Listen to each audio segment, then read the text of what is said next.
सदा सत्स्वरूपं चिदानन्दकन्दं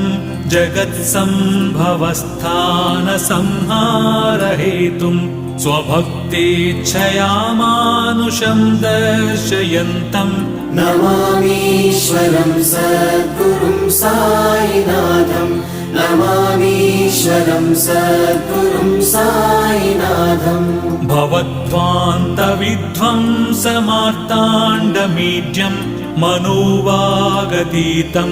मुनिर्ध्यानगम्यं जगद्व्यापकं निर्मलं निर्गुणं त्वां नमामीश्वरं सद्गुरुं साईनाथं नमामीश्वरं सद्गुरुं साईनाथम् भवाम्बोधिमग्नार्दितानां जनानां स्वपादाश्रितानां